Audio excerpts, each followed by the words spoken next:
Hello everyone, welcome to my presentation. In this occasion, I will present about Tri Takarana with the title Balancing the Values of Parayangan, Pawongan, and Palemahan in Tourism Village Management. Okay, before that, let me introduce myself. My name is Karegita Putri with last name 014. Without further ado, let's begin the presentation. Here is the background. Tourism is the main driver of Bali's economy, encouraging many villages to development tourism concept to improve community welfare. However, this development often causes conflicts between maintaining the sanctity of temples or parayangan, meeting the economic needs of residents or pawangan, and preserving the environment or palemahan. This condition requires a balance of three Takarana values so that the development of tourism village remain in harmony with spirituality, society, and nature conservation. Jadi, pariwisata merupakan salah satu sektor utama yang mendorong pertumbuhan ekonomi di Bali. Banyak desa kemudian mengembangkan konsep desa wisata sebagai upaya meningkatkan kesejahteraan masyarakat melalui pelestarian budaya dan potensi alam lokal. Namun, di balik manfaat ekonomi tersebut, muncul tantangan baru yang tidak bisa diabaikan. Pengembangan wisata seringkali bersinggungan dengan nilai-nilai spiritual, sosial, dan ekologis masyarakat setempat. Misalnya, pembangunan fasilitas wisata di sekitar area pura dapat menimbulkan kekhawatiran akan terganggunya kesucian tempat ibadah. Di sisi lain, masyarakat juga membutuhkan peluang ekonomi untuk meningkatkan taraf hidup. Sementara aktivitas wisata yang tidak terkontrol berpotensi menimbulkan kerusakan alam dan pencemaran lingkungan. Nah, kondisi ini menciptakan benturan nilai antara ketiga aspek utama Trita Karana yang seharusnya berjalan selaras. Oleh karena itu, penting bagi desa wisata untuk mencari keseimbangan dalam pengambilan keputusan agar pembangunan yang dilakukan tetap menghormati nilai spiritual, memberdayakan masyarakat, dan menjaga kelestarian alam secara berkelanjutan. Okay, next the concept of Trita Karana. So, Trita Karana is a Balinese philosophy of life that emphasizes balance and harmony between three elements of life: the relationship between humans and God or palayangan, the relationship between humans or pawangan, and the relationship between humans and nature or palman. These three elements form the basis for maintaining harmony in life, whether in personal life, social life, or village development. Jadi, Trita Karana ini berasal dari tiga kata, yaitu tri yang berarti tiga, hita yang berarti kebahagiaan atau kesejahteraan, dan karana yang berarti penyebab. Jadi Trita Karana ini artinya tiga penyebab kebahagiaan. Nah, falsafah ini berakar dari ajaran Hindu yang menjadi dasar kehidupan masyarakat Bali. Nah, Trita Karana ini memiliki tiga aspek, yang dimana yang pertama itu ada parayangan, yaitu hubungan harmonis antara manusia dan Tuhan, pawongan, yaitu hubungan harmonis antara sesama manusia, dan palemahan yaitu hubungan harmonis antara manusia dengan lingkungan. Jadi dalam konteks desa wisata, Trita Karana menjadi pedoman penting agar pembangunan tidak hanya berorientasi pada ekonomi, tetapi juga memperhatikan kesucian spiritual dan kelestarian lingkungan. Jadi dengan menerapkan Trita Karana ini, setiap kebijakan atau kegiatan dapat mencerminkan keseimbangan antara kebutuhan manusia, alam, dan nilai-nilai religius. Okay, next, dilemmas and value conflicts in tourism village. Tourist village in Bali face a dilemma.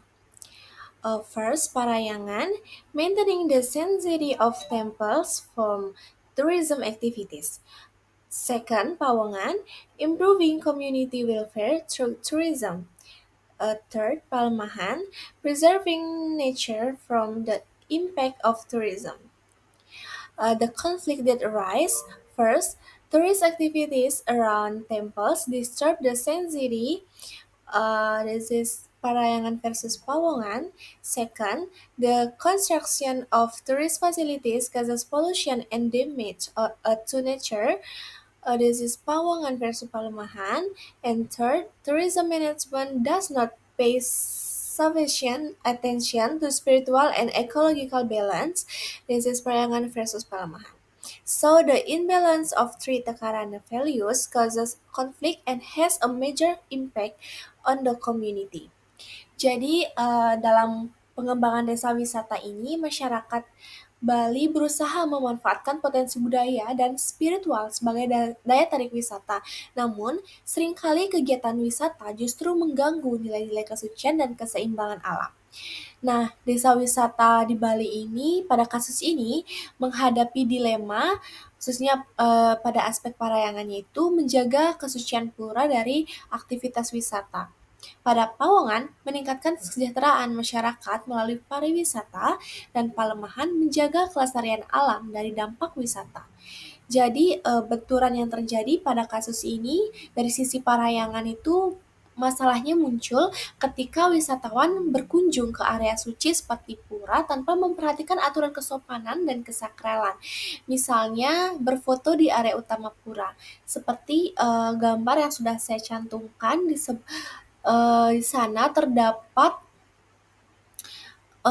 turis atau pengunjung yang berfoto di atas pelinggih yang dimana sebenarnya dalam ajaran Hindu itu dilarang karena bersifat suci atau sakral.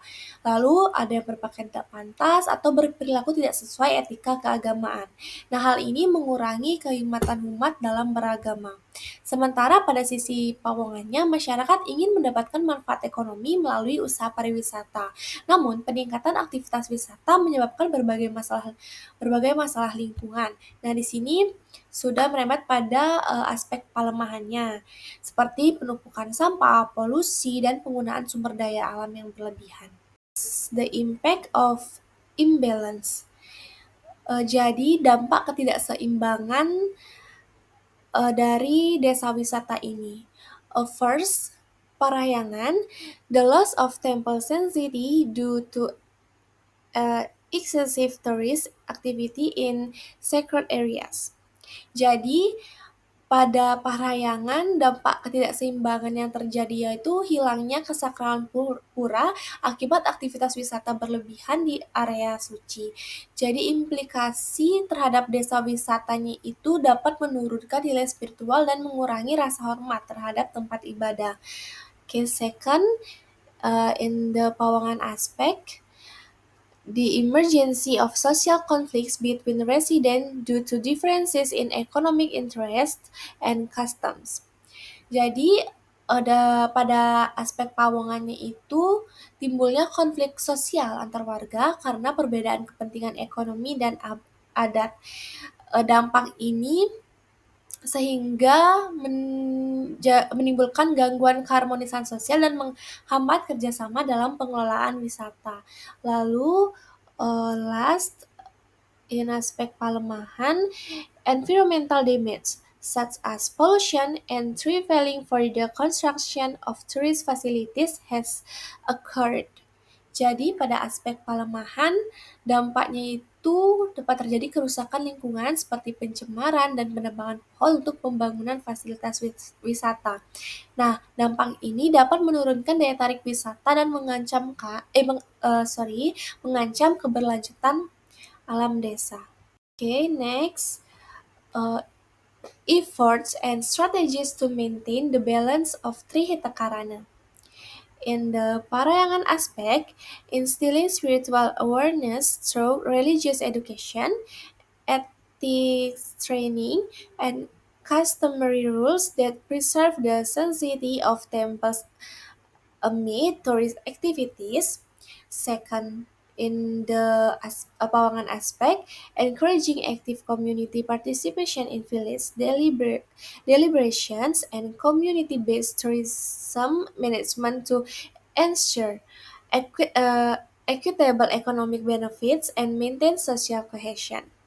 And last, the Palaman aspect, preserving the environment through reforestation, integrated waste management, and the application of ecologically minded tourism principle to maintain the balance of nature. Jadi di sini Adapun upaya dan strategi dalam menjaga keseimbangan Trihita Karana ini, khususnya pada kasus desa wisata ini, pada aspek parayangan itu, upayanya dapat dilakukan dengan menjaga parayangan, yaitu dengan memperkuat kesadaran spiritual masyarakat. Nah, pendidikan agama dan budaya lokal perlu ditanamkan sejak dini agar masyarakat memahami makna kesucian pura bukan hanya sebagai tempat upacara, tetapi juga simbol keharmonisan hidup.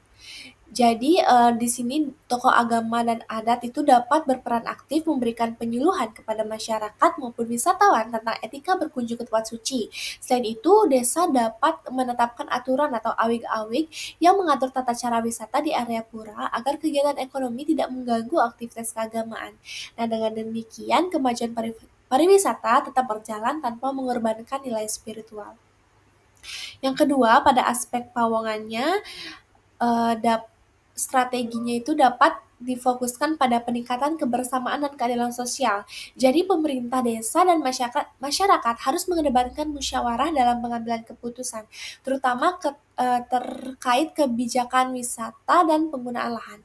Nah, konsep community based tourism atau pariwisata berbasis masyarakat perlu diterapkan di mana masyarakat lokalnya menjadi pengelola utama dan hasilnya bisa dinikmati bersama. Nah, hal ini dapat mencegah kesenjangan ekonomi antar warga sehingga memperkuat rasa memiliki terhadap desa. Selain itu, kegiatan sosial seperti gotong royong, upacara bersama, dan pelatihan kewirausahaan perlu terus digiatkan agar ikatan sosial masyarakat tetap solid di tengah perkembangan modern. Lalu terakhir pada aspek pelemahannya itu, pelestarian alam merupakan wujud nyata tanggung jawab manusia terhadap kehidupan. Nah, desa wisata dapat mengembangkan program pelestarian seperti penghijauan, konservasi air, dan penggunaan energi terbarukan. Nah, sistem pengelolaan sampah berbasis rumah tangga juga penting untuk mengurangi pencemaran lingkungan. Pemerintah desa dapat mendorong penerapan ekoturism, yaitu kegiatan wisata yang menekankan keseimbangan antara kepuasan wisatawan dan kelestarian alam. Nah, dalam konteks spiritual, alam dipandang bukan sekedar sumber daya ekonomi, tetapi bagian dari ciptaan Tuhan yang harus dijaga kesuciannya. Dengan demikian, keberlanjutan pariwisata dan kelestarian lingkungan dapat berjalan secara beriringan. Example of implementation in a Balinese tourist village. Several tourist villages in Bali have implemented the Tri Takarana principle in their management. For example, Penglipuran Village preserve the environment and the sanctity of temples, while Tenganan Village preserves traditions while opening up economic opportunities for tourism. Their success show that harmony between culture, people, and nature can be achieved through collective awareness. Jadi di sini ada contoh implementasi di desa wisata Bali. Contoh nyata penerapan Trita Karananya itu dapat dilihat di beberapa desa wisata Bali seperti Penglipuran dan Tenganan Pegeringsingan. Nah, di desa Penglipuran ini dikenal sebagai desa terbersih di dunia karena warganya memiliki kesadaran tinggi terhadap kebersihan dan tata ruang yang ramah lingkungan. Jadi aktivitas wisatanya itu diatur sedemikian rupa agar tidak mengganggu kesucian pura dan ketertiban sosial. Nah, masyarakatnya secara aktif terlibat dalam pengelolaan wisata, sehingga ekonomi itu tumbuh tanpa mengorbankan nilai spiritual dan ekologi. Sementara itu, di desa Tenganan Pegeringsingan mempertahankan tradisi kuno, upacara adat, dan sistem sosial komunal sebagai wujud pawongan yang kuat. Nah, pariwisata dikelola dengan sangat selektif agar tidak merusak tatanan budaya yang diwariskan oleh leluhur. Jadi di kedua desa ini menunjukkan bahwa Trita Karana itu bukan hanya konsep, tetapi prinsip hidup yang dapat diterapkan dalam pembangunan desa secara nyata dan berkelanjutan. Okay, last slide is the conclusion. The Trita Karana concept serves as a moral compass in the development and management of tourism village. The values of Parayangan, Pawongan, and Palemahan must be applied in a balanced manner so that no aspect is sacrificed for the sake of other interests. Parayangan guides the community to maintain the sanctity and spirituality of the temple as a center of religious life. Pawongan encourage the creation of harmonious social relationships through mutual cooperation and fairness in the distribution of economic benefits. Meanwhile, Palaman reminds us of the importance of preserving nature as a source of life and tourist attraction. By maintaining the balance of these three elements, tourism villages are not only able to improve the welfare of the community, but also preserve culture, cultural values and environmental sustainability, thereby creating harmony between humans, God, and nature. Okay, that's all from me. I apologize if there are any mistakes from my presentation. I hope this video is useful for all for you. See you in the next video. Goodbye everyone. Thank you.